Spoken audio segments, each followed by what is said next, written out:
Shalom. Kembali bertemu dengan saya di dalam renungan singkat firman Tuhan. Baik, kita segera baca dari 1 Petrus 5 ayat ke-8 berkata, "Sadarlah dan berjaga-jagalah, lawanmu si iblis berjalan keliling sama seperti singa yang mengaum-ngaum dan mencari orang yang dapat ditelannya." Selaku dikasihi Tuhan, dikatakan sadarlah dan berjaga-jagalah. Saya terlalu yakin pada saat orang percaya sedang marah, sedang maki-maki, sedang teriak, sedang bergosip di telepon, itu posisi sadar, bukan posisi tidur. Anda masih bisa beraktivitas, Anda sadar, tapi ada begitu banyak orang yang sadar, tidak berjaga. Pada saat Anda marah, teriak, maki, fitnah, itulah posisi tidak berjaga. Firman Tuhan mau sadar dan berjaga. Pikiran, hati sadar, tapi mulut, perkataan semua terjaga, terkontrol. Itu dimaksud firman Tuhan, sadar dan berjaga. Lawanmu si iblis, lawanmu itu bukan manusia. Lawanmu itu bukan manusia yang ada di depanmu yang sedang menyakiti engkau. Lawanmu bukan manusia yang maki-maki engkau, bukan. Lawanmu setan. Setan yang tidak kelihatan dengan mata. Untuk apa saudaraku engkau maki-maki dan cerita sana sini tentang seseorang? Lawanmu bukan dia. Lawanmu itu setan. Dikatakan berjalan keliling. Setan itu tidak pernah capek. Manusia capek. Engkau marah seharian capek. Engkau stres itu capek, saudaraku. Tapi setan tidak capek. Dia berjalan keliling sama seperti singa mengaum-ngaum mencari orang yang dapat ditelan. Tujuan setan jelas, bukan menyakiti saja. Tujuan setan iblis itu jelas, bukan merusak rumah tangga, tapi setan mau, iblis mau, targetnya itu binasa. Tujuan iblis itu targetnya itu hancur habis sama sekali. Oleh sebab itu orang percaya harus pintar, harus mengerti maunya Tuhan. Engkau sadar, melek aktivitas dalam keseharianmu, tapi posisimu dalam berjaga, tidak buka celah, tidak marah-marah, tidak maki-maki, selalu terkontrol. Ya, karena firman Tuhan sudah jelas, jangan beri kesempatan kepada setan. Ya, ayat 9 berkata, lawanlah setan dengan iman yang teguh, sebab kamu tahu bahwa semua saudaramu di seluruh dunia menanggung penderitaan yang sama.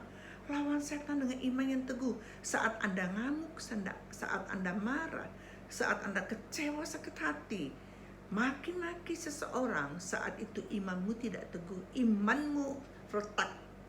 Masih percaya iman, masih percaya kepada Yesus, tapi retak. Imanmu tuh goyah, gak kokoh, gak padat. Setan gak takut sama iman yang retak, iman yang tidak kokoh. Oleh sebab itu, setan hanya bisa dilawan dengan iman yang teguh dalam posisi sadar dan berjaga-jaga. Engkau terkontrol, ya. Sebab seluruh dunia, bukan cuma Anda saja, semua orang percaya seluruh dunia menanggung penderitaan yang sama. Kita menanggung penderitaan yang sama. Setan itu incar semua orang-orang yang percaya kepada Yesus Kristus. Tujuannya membinasakan. Jadi jangan merasa, kenapa saya seperti ini? Kok saya saja? Saya sudah percaya kepada Tuhan, saya ibadah, bahkan saya melayani. Kenapa saya seperti ini? Kenapa saya terus mengalami masalah ini? Setan bukan incar Anda saja. Seluruh dunia kita dikatakan menanggung penderitaan yang sama. Kuat saudaraku, jaga hatimu, jaga pikiranmu, jaga perkataanmu. Itulah posisi yang tepat, dikatakan imanmu teguh. Ya, Efesus 4:26 berkata, apabila kamu menjadi marah, janganlah kamu berbuat dosa, janganlah matahari terbenam sebelum padam amarahmu. Saudaraku, tadi saya mendapat telepon dari seorang ibu. Ibu itu juga saya tidak kenal, di Surabaya. Telepon, sepanjang telepon dari awal saudaraku, dia marah, berteriak, ngamuk terhadap suaminya. Dia mengatakan kepada saya, Bu Erna, saya benci suami saya. 5 tahun Bu, saya kecewa, saya sakit sama suami saya Bu. Selingkuh terus Bu. Saya bilang, siapa bilang suamimu selingkuh? Itu Bu, banyak pendeta Bu. Pendeta itu punya karunia. Ada juga orang pintar Bu. Teman saya orang pintar mau lihat suami saya yang selingkuh dengan teman kantornya Bu. Pendeta sudah pelepasan saya 5 kali Bu. Disebut lagi nama pendetanya. Saudaraku dikasihi Tuhan. Saya bilang, kamu sudah selesai ini, sudah selesai bicara. Sekarang mau dengar saya bicara. Ya Bu, menurut Ibu bagaimana? Menurut saya, kamu salah. Hah? Iya, kamu salah. Ngapain kamu orang percaya, kamu tanya sama orang pintar, kamu tanya sama pendeta. Stop cari pendeta. Saya katakan demikian tadi. Stop cari pendeta. Stop cari hamba Tuhan, tinggalkan semua. Kamu yang perlu lakukan adalah datang kepada Yesus, duduk di kaki Tuhan, baca firman Tuhan, memuji, menyembah Dia. Itu yang pertama. Yang kedua, saya tadi katakan, jaga sikapmu, jaga perkataanmu, berhenti maki-maki suamimu, jangan berhenti tuduh-tuduh suamimu. Bersikap manislah. Nanti kamu lihat sendiri, suamimu pasti berubah. Ya, jangan menjadi marah sampai 5 tahun. Untuk apa? Hidup bersama suami tapi bencinya 5 tahun. Ya kan? Bagaimana? Tidak berjaga. Ya, iblis tujuannya sampai binasa. Saudaraku dikasihi Tuhan. Efesus 4:27, jangan beri kesempatan kepada iblis. Engkau seperti itu. Engkau sudah beri kesempatan kepada setan. Engkau marah 5 tahun.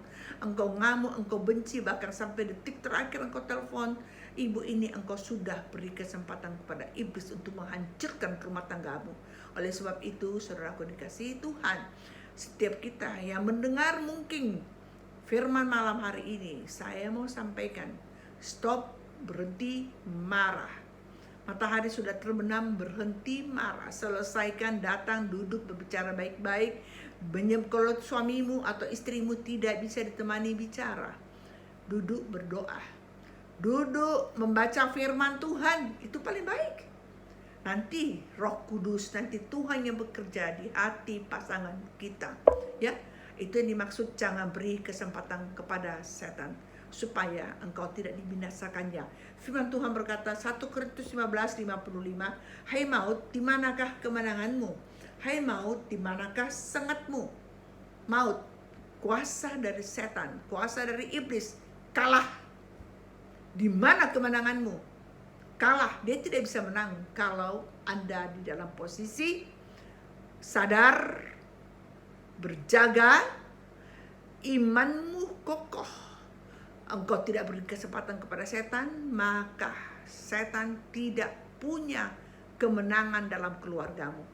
Rumah tanggamu pasti aman, keluargamu pasti aman jika engkau ada dalam posisi benar. Ya, saudaraku dikasihi Tuhan, jangan beri kesempatan kepada setan. Saya ulang-ulang, jangan beri kesempatan kepada setan. Pintar-pintarlah menjadi orang percaya, tutup pintu hatimu dari setan. Ya, buka pintu hatimu bagi Kristus saja. Undang dia datang dan masuk dalam hatimu, bertata, berdaulat dalam hidupmu. Demikian ayat 57 1 Korintus 15. Tapi syukur kepada Allah yang telah memberikan kepada kita kemenangan oleh Yesus Kristus Tuhan kita. Bersyukur selalu, Anda punya Yesus, Anda punya Tuhan yang siap menolongmu. Anda punya Tuhan yang selalu berikan engkau jalan keluar. Malam hari ini firman Tuhan datang kepada engkau, memberikan engkau jalan keluar. Engkau yang sedang marah, engkau yang sedang ngamuk, engkau yang sedang sakit hati kepada pasangan hidupmu, mari kita mau selesaikan semua. Tutup hati kita dari segala yang kotor itu. Kita mau berdamai, kita mau lepaskan pengampunan kepada pasangan hidup kita. Kita sadar, kita berjaga, jangan lagi marah, jangan lagi ngamuk. Berpikirlah positif tentang pasangan hidupmu. Itulah yang akan terjadi. Ya, karena Tuhan Yesus Kristus mengasihi Anda dan saya. Demikian renungan singkat kita malam hari ini. Saya percaya sudah menjadi berkat bagi yang mendengarkannya. Haleluya. Selamat malam. Tuhan Yesus memberkati. Amin.